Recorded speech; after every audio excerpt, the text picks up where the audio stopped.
क्योंकि आज मैं आपको बताने वाला हूं एक ऐसा फॉर्मूला जो आपको शायद ही अभी तक कभी आपने सुना हो। शायद क्या मैं चैलेंज कर सकता हूं कि पूरे YouTube पे ये वाला फॉर्मूला आपको नहीं मिलेगा। जब हम इस प्रोफेशन में आ ही चुके हैं तो हम इस प्रोफेशन को क्यों ना सुधार ले, इसमें रूल्स ले आए, इसमें रेगुलेशन ले आए और इसको समझे। और इसको समझने के लिए आपको कुछ चीजों के बारे में जानकारी होनी चाहिए कि आपका ये विजन ही जो है वो क्लियर है कि नहीं है, मार्केटिंग आपको आती है कि नहीं, बिहेवियर्स के बारे में आपको क्या पता है, स्ट्रेटेजी आप समझते हैं या नहीं, या फिर नेचर क्या होता है वो आपको पता है कि नहीं, आपका व्हाट, व्हाई, हाउ, ये तीनों पॉइंट्स क्लियर है या नहीं, और ट्रिपल पी का फॉर्मूला क्या होता है वो मैं आपको आज बताने वाला हूं इस वीडियो में। तो बने रहिए मेरे इस वीडियो में और हम लोग आगे इस बारे में पूरी डिस्कशन करेंगे, लंबी डिस्कशन। और अगर पॉसिबल है तो आप एक पेन पेपर भी लेके इस वीडियो को स्टार्ट कर सकते हैं। सभी लोगों के पास जो भी आज वो जिस भी प्रोफेशन में है, उनके प्रोफेशन में आने का दो ऑप्शंस रहा होगा।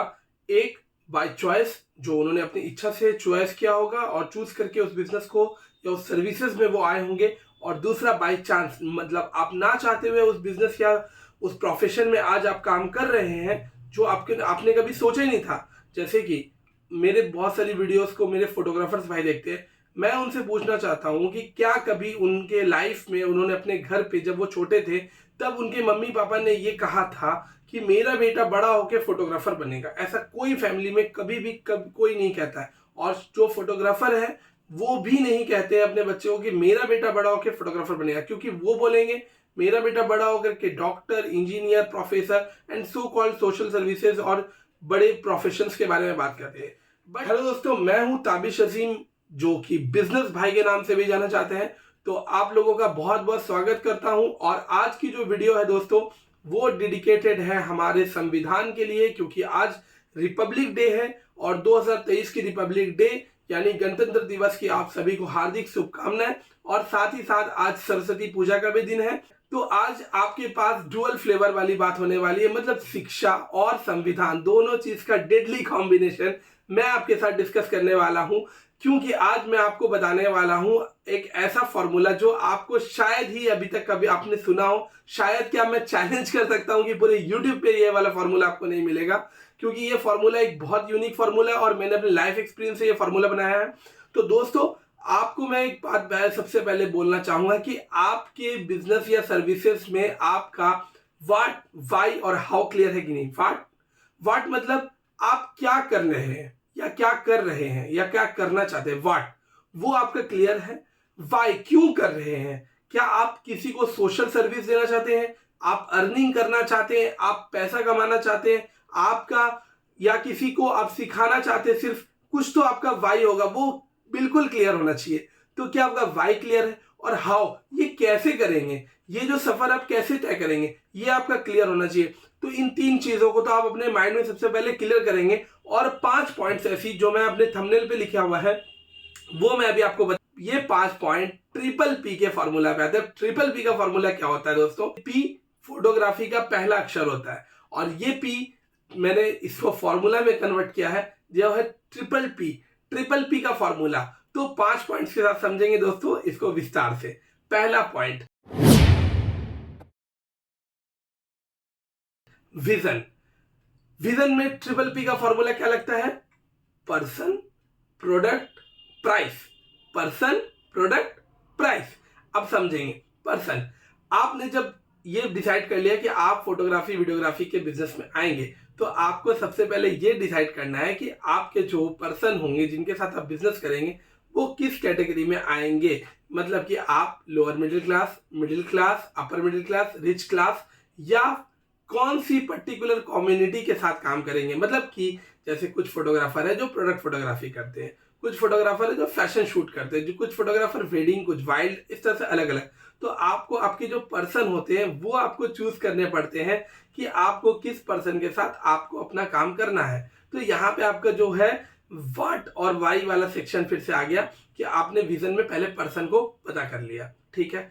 अब दूसरा पी क्या आता है? प्रोडक्ट। आपका प्रोडक्ट क्या है? आपने फोटोग्राफी करके देनी है, सॉफ्ट कॉपी, फ्रीलांसिंग करना है, आप पूरा डेटा बना के डिजाइन करवा के देते हो, एल्बम प्रिंट करवाते हो, या आपकी फोटोज जो है वो वेबसाइट के लिए आप बनाते हो। तो आपका प्रोडक्ट भी आपको यहाँ पे फाइनल करना पड़ता है कि मेरे इस पर्सन को मैं ये प्रोडक्ट देने वाला हूँ। ये आपका बिल्कुल क्लियर होना चाहिए, क्योंकि अगर आपने फैशन फोटोग्राफर के साथ वेडिंग फोटोज को शेयर कर दिया तो आपका काम नहीं बनेगा, और प्रोडक्ट फोटोग्राफर्स के साथ अपने वाइल्ड लाइफ फोटोग्राफी शेयर कर दी तो आपका काम नहीं बनेगा। तो पर्सन और प्रोडक्ट आपका मैच करना चाहिए। और तीसरी चीज होती है प्राइसिंग। दोस्तों, प्राइसिंग जो होती है इसको लेके हमेशा लड़ाई हुई है कि प्राइसिंग कभी सेट नहीं हो सकता है, क्योंकि अलग अलग लोगों की अलग अलग विचारधारा है, और इसके ऊपर एक लंबा टॉपिक भी जा सकता है। क्योंकि लोगों को ऐसा लगता है कि वो जो फोटोग्राफी कर रहे हैं या वो जो काम कर रहे हैं उसका जो प्राइसिंग सिस्टम है वो अलग अलग है। क्योंकि कुछ लोगों को ऐसा लगता है कि कैमरा का रेंट भी होना चाहिए, उनकी सर्विस का भी प्राइस होना चाहिए और ओवरऑल भी प्राइस होना चाहिए। लेकिन मैं आपको दोस्तों एक बात बताता हूँ, अगर आप एक डिलीवरी बॉय को देखेंगे और डिलीवरी बॉय जो डिलीवरी का काम करते हैं, तो आप उनसे पूछेंगे आपकी सैलरी कितनी है, तो वो आपको बताएंगे कि मेरी सैलरी 15,000 रुपीज है या 20,000 रुपीज है। तो यहाँ पे अगर वो ये कहेंगे कि मेरे पास एक बाइक है और मैंने उस बाइक को खरीदा था 1 लाख रुपए में, तो मैं उसका भी 1,000 रुपए रेंट लूंगा कंपनी से और साथ में अपनी सर्विस का लूंगा, तो शायद उनको काम नहीं मिलेगा। क्योंकि डिलीवरी बॉय बनने के लिए बाइक या साइकिल होना मदद, फोटोग्राफर बनने के लिए सबसे जरूरी होता है कैमरा। तो कैमरा जो है ना वो सर आपके पास एक आपका मतलब वो पहचान है, वो आपकी आधार है। अगर एक कैमरा ही नहीं है तो हम आपको फोटोग्राफर नहीं समझेंगे। तो यहाँ पे प्राइसिंग जो है ना वो आप डिसाइड करेंगे, वो मैं आप पे छोड़ता हूँ पूरी तरह से। बट मैं आपको ये बोलूंगा कि आप सर्विसेज को, अपने प्रोडक्ट को कुछ कैटेगरीज में बनाइए, और उस कैटेगरीज को आप पहले अपने पास लिख लेते हैं। आप क्योंकि देखो सर, आप अगर वेडिंग फोटोग्राफी करते हो तो आपके पास कुछ मिडिल क्लास फैमिली से, लोअर मिडिल क्लास फैमिली से भी लोग आएंगे, कुछ अपर मिडिल क्लास से आएंगे, कुछ रिच क्लास से आएंगे। तो क्या होता है कि one size fit for all का फॉर्मूला नहीं चलता है। तो आप क्या होता है कि हमेशा मैंने देखा फोटोग्राफर उनको गलत पिचिंग करते हैं कि मेरे पास सर तो Z6 कैमरा है, मेरे पास तो बहुत बड़ी लाइट्स है और मेरे पास बहुत बड़ी टीम है और गिम्बल से हम काम करते हैं, तो आप अपना जो बजट है उसको एक्सीड कर लो। But that is not possible at all. क्योंकि अगर किसी के वेडिंग की प्राइस, जो वेडिंग उन्होंने अपनी पूरी वेडिंग को एक मैप बनाया होगा, उसमें जो भी मतलब अमाउंट रखी होगी, आप उस फ्रेम में फिट होना पड़ेगा, नहीं तो वो किसी और के पास जाएंगे। क्योंकि आपके पास क्या कैमरा या क्या आउटपुट है, यहाँ पे उनसे ज़्यादा बड़ा क्वेश्चन है कि उनके पास क्या बजट है। तो आप अगर अपने पहले वो था पर्सन डिसाइड कर लिया है, तो अगर आप लो कैटेगरी में काम नहीं करना चाहते तो आप उनको डायरेक्ट सॉरी कहेंगे। और अगर आप करना चाहते हैं तो आप 3 कैटेगरी बनाएंगे। जैसे हमारे रेलवे सिस्टम में भी आपने देखा होगा, स्लीपर क्लास होता है, 3rd AC, 2nd AC and 1st AC। तो एक ही ट्रेन है, एक डेस्टिनेशन से एक डेस्टिनेशन तक जाती है, लेकिन उसके अंदर सर्विसेज चेंज होने की वजह से उसका टिकट प्राइस चेंज हो जाता है। तो सेम एज इट इज आप भी अपने काम को कर सकते हैं, और आप अपने प्राइजेस को किस तरह से कर सकते हैं, आप पैकेजेस बना सकते हैं कि आप एक फोटोग्राफी, वीडियोग्राफी, इतनी शीट की एल्बम और इतने इतने में आप इतना रुपए में एक इतना काम करके दोगे। अब वो कुछ भी प्राइस हो सकता है और उसका आप कुछ नाम रख सकते हो। जैसे आप सिल्वर, गोल्ड, प्लेटिनियम 3 आप बना सकते हो। मैं फॉर एग्जांपल बोल रहा हूँ, आप ऐसा नाम भी रख सकते हो या कुछ भी आप रख सकते हो। तो आपने सिल्वर एक बना लिया, गोल्ड बना लिया कि उसमें आप ना सर ड्रोन भी डाल दोगे और वॉल एलईडी भी डाल दोगे, टीवीज डाल दोगे, एलईडी डाल दोगे, इस तरह से आप डाल दोगे। और आपने फिर प्लेटिनियम बना दिया, उसमें आपने बताया कि हम आपको प्री वेडिंग भी करवा देंगे और क्रेन लगा देंगे, और उसमें बहुत अच्छी शूटिंग्स होगी, बाहर से सिनेमेटोग्राफर भी लगाएंगे, और साथ में हम जो भी चीज़ें ना वो पैकेज में दी। अब पैकेज में देने से क्या होता है सर कि आपको ना अलग अलग चीज़ों का प्राइस नहीं खोलना पड़ता है, और वो बंदा जब बुक करेगा तो आपको पूरे मतलब आपका पैकेज बुक कर लेगा। तो आप पैकेजेस बनाएंगे। तो यहाँ पे जो विजन का चैप्टर था PPP का, पर्सन, प्रोडक्ट और प्राइस, आई एम थिंकिंग आपका क्लियर हो गया होगा। चलते हैं नेक्स्ट में।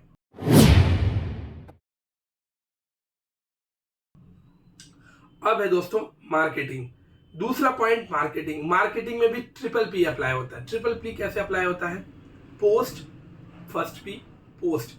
मतलब आप डेली सोशल मीडिया पे, व्हाट्सएप पे अपने जो जिस पे आप चैट करते हैं, मैसेंजर्स जो होते हैं, जैसे Telegram, WhatsApp, Facebook messenger, these are messengers. और social media, Facebook, Instagram, LinkedIn, ये सब आपके सोशल मीडिया है। और इन सब जगहों पे पोस्ट आप जो करते हैं ना, वो आपकी पोस्ट काफ़ी उस तरह की होनी चाहिए जिस तरह की आपने प्राइस में पहले चुन लिया है कि किस पर्सन के साथ काम करने वाले, तो उसके लेवल की वो डिज़ाइन होनी चाहिए। आपकी जो डिज़ाइन होनी चाहिए वो उनको, उनके फीलिंग्स को टच करनी चाहिए। क्या आप अपने पोस्ट को लग्जरी दिखाना चाहते हो? क्या आप अपने पोस्ट में ये बताना चाहते हो कि आपका प्राइस मार्केट से सबसे कम है, आप इस पॉइंट को दिखा रहे हो? क्या आप ये बता रहे हो कि आपकी सर्विस सबसे अच्छी है? क्या आप ये बताना चाह रहे हो पोस्ट में कि आपके पास टीम सबसे अच्छी है? क्या आप ये बताना चाहते हो कि आपके पास कैमरा सेटअप सबसे अच्छा है? या आप बताना चाहते हो कि आपकी एडिटिंग टीम सबसे अच्छी है?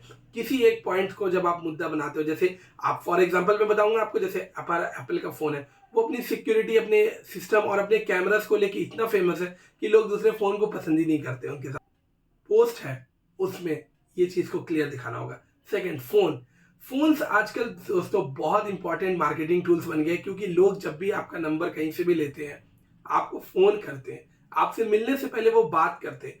और कॉन्वर्सेशन जो होनी चाहिए सर, वो कैसी होनी चाहिए? पहले तो आप कॉल को पिक करो जितनी जल्दी आप कर सकते हो, रिंगिंग टाइम लंबी ना हो, और जब आप बात करो तो आप उनसे बिना हेसिटेट के, कॉन्फिडेंस के साथ, और जो आपके बोलने का टोन है और जो आपके बोलने का पिच है वो क्लियर होना चाहिए, उनके समझ में आना चाहिए आप क्या बोलना चाह रहे हो।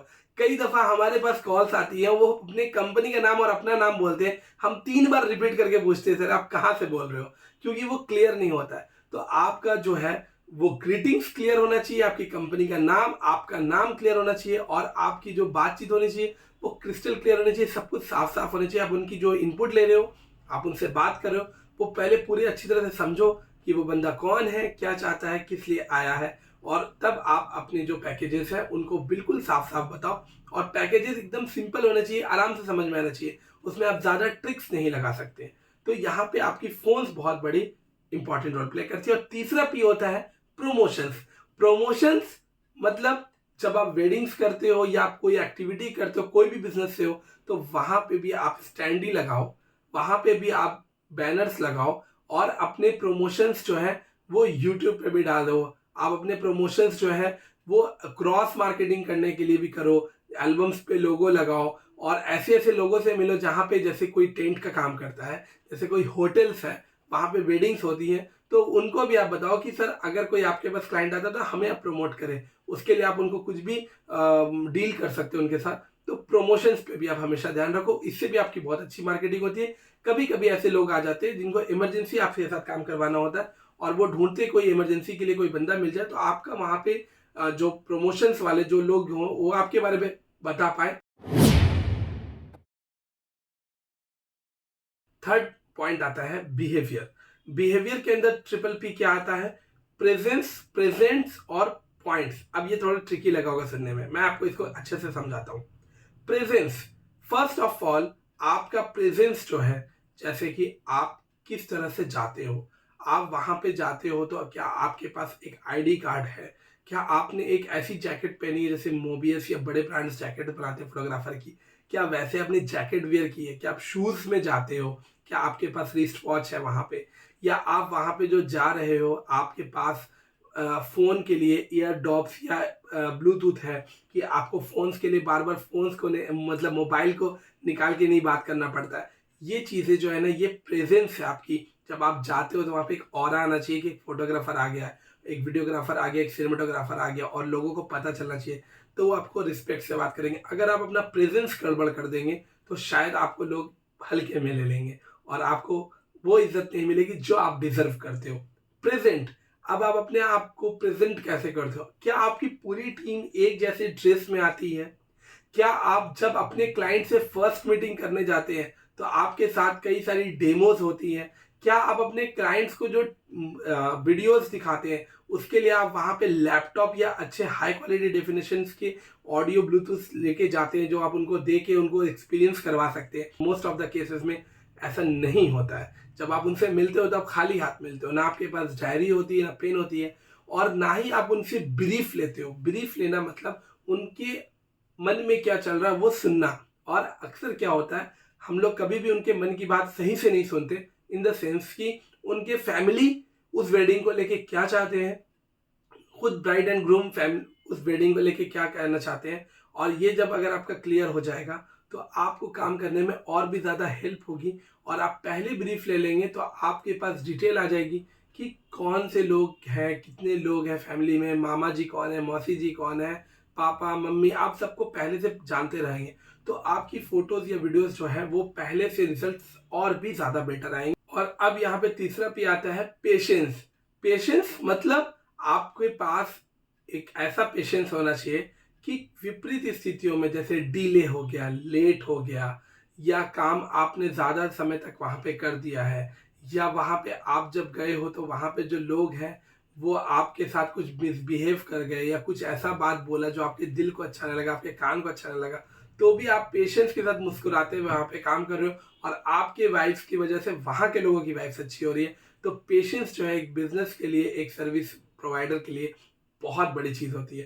तो ये तीसरा पी है पेशेंस आपके लिए। अब आते हैं हम अपने चौथे पॉइंट पे, स्ट्रैटेजी। क्योंकि अगर आप बिजनेस करते हो विदाउट स्ट्रैटेजी करते हो तो एब्सोल्युटली वो बिजनेस आगे जाकर के बहुत ज्यादा प्रॉब्लम क्रिएट करेगा, क्योंकि आपका रोड मैप क्लियर नहीं है। तो आपको पता नहीं है कि आपको एग्जैक्टली स्ट्रैटेजी क्या बनानी है। तो मैं उसके लिए भी फिर 3 पी आपको फॉर्मूला में बताने वाला हूँ। पहली चीज है पॉइंट्स। जब आपने कुछ काम किया होगा तो कुछ प्रॉब्लम्स आपके सामने आई होगी, आप उनको पॉइंट्स वाइज लिखो और उनके लिए क्या आप मतलब सोचते हो। जैसे कि आपने पॉइंट लिखा है कि आपको डाटा 60 डेज के अंदर लेना है, आपकी फोटो सिलेक्शन 30 डेज में हो जानी चाहिए। ये सारे छोटे छोटे पॉइंट्स है। आपने कितना एडवांस पेमेंट लेना है, कितना आपको वर्किंग टाइम पे देना है, कितना पैसा आप डिलीवरी के टाइम पे दोगे, ये सारा कुछ पॉइंट्स है। आप अपने फ्रीलांसर से जो काम कराते हो, जो भी आपके साथ एक्सपीरियंस होता है, जो जिस वजह से प्रॉब्लम आती है, उन सब बातों को आप पॉइंट्स को एक पेपर पे लिखो। स्ट्रेटेजी में दूसरा पी आता है, पॉइंट्स के बाद आप करेंगे पेपर वर्क। क्योंकि लोगों को 2 मिनट, 10 मिनट या 20 मिनट का पेपर वर्क करना उस टाइम बहुत भारी लगता है और वो क्लियर नहीं करते हैं, और बाद में उसी पेपर की वजह से आपका जो झगड़ा होता है वो सुलझ भी सकता है और बिगड़ भी सकता है। मैंने अपने लाइफ में देखा है बहुत सारे फोटोग्राफर्स को कि वो अक्सर पेपर वर्क नहीं करते और बिना पेपर वर्क के वो पूरे का पूरा प्रोजेक्ट कर देते हैं, और उसके बाद प्रॉब्लम आती है कि वो कहते हैं कि ये बात नहीं हुई थी, वो बात हुई थी, और वो बात नहीं हुई थी, ये बात हुई थी। तो इस लड़ाई में हम उनका समाधान नहीं कर पाते और उनके हेल्प कोई नहीं कर सकता, वो हेल्पलेस फील करते हैं। तो आप सेकंड पी पे पेपर वर्क जरूर करो। जो पॉइंट्स आपने लिखे हैं उनकी डिटेल्स लो, उस पॉइंट्स को दिखाओ, बताओ, साइन कराओ दोनों तरफ से। उसके बाद आप प्रोजेक्ट को डन करो। और तीसरा पी होता है, जब आपने पेपर वर्क करा लिया तो आप वहां पे जो आपने एडवांस पेमेंट लिया था, तो पेमेंट के शेड्यूल्स को पूरा क्लियर, क्रिस्टल क्लियर रखें और पेमेंट्स वहां पे आप एडवांस जरूर ले, ताकि आप और सामने वाला दोनों ही आपका कंफर्मेशन हो। तो पेमेंट्स जो है वो आप एडवांस 2-3 तरह से बना सकते हैं। जैसे 25% at the booking time, 25% at the working time, 25% at the photo selection और वीडियोस की सिलेक्शन जिस टाइम होते हैं उस टाइम, और 25% आपका डिलीवरी टाइम। तो इसको आप 1/4 के रेशियो में डिवाइड कर सकते हैं। अदरवाइज आपका बिजनेस अच्छा है और आपको लोग जानते हैं तो आप इसको 50% at the booking time, 25% at the work time और 25% एट द डिलीवरी टाइम, आप ऐसे भी कर सकते हैं। तो आपको ये दोनों ही फार्मूला में से कोई भी फार्मूला अच्छा लगता है आप उसको यूज कीजिए और अपनी बुकिंग को 100% कंफर्म कीजिए, ताकि आप आगे किसी से कमिटमेंट करें अपने फ्रीलांसर से तो आपको दिक्कत बिल्कुल ना आए। तो अब हम लोग चलते हैं अपने last but not the least और बहुत ही मजबूत पॉइंट, जो है नेचर। अब कहते हैं दोस्तों कि नेचर और सिग्नेचर कभी बदलते नहीं है, पर आज के टाइम पे प्रैक्टिस के साथ हम किसी भी चीज को बदल सकते हैं। तो हमारा जो तीसरा पॉइंट है नेचर, हमारा जो ये नेचर है जो मैंने आपको अभी बताया, हम ऐसा कुछ भी नहीं करते या करते हैं। अगर नहीं करते हैं तो हम इसको कैसे कर सकते हैं, उसके लिए हमें फिर 3P फॉर्मूला पे जाना होगा, और वो है first P practice, second P practice, third P भी practice. Practice, practice and practice. हम स्टार्ट करेंगे प्रैक्टिस करना और हम जरूर इस चीज में सक्सेसफुल होंगे। आशा करता हूं दोस्तों मैंने आपको इतना टाइम लिया है, पर आप इन बातों को अगर थोड़ा गौर से समझेंगे और आप प्रैक्टिस करेंगे इसके ऊपर, तो आपकी ये 5 हैबिट्स चेंज हो जाए तो आपके बिजनेस में भी एक नई उड़ान आएगी। गणतंत्र दिवस के अवसर पे मेरा ये स्ट्रैटेजी वाला वीडियो आपको कैसा लगा कमेंट करके जरूर बताइएगा। और अगर आपको कुछ पूछना है तो भी आप कमेंट कर सकते हैं, लाइक कर सकते हैं, शेयर कर सकते हैं, जो आपके फोटोग्राफर फ्रेंड्स हैं उन तक ये वीडियो पहुंचा सकते हैं। और अगर आपने चैनल सब्सक्राइब नहीं किया तो सब्सक्राइब भी कर सकते हैं। आप सब्सक्राइब करेंगे तो हम वीडियोस की रफ्तार और तेज करेंगे। फिर मिलता हूं अगली वीडियो में, तब तक के लिए आपसे विदा लेता हूं। मैं आपका बिजनेस भाई उस्ताद Azeem. Thank you very much. Good bye.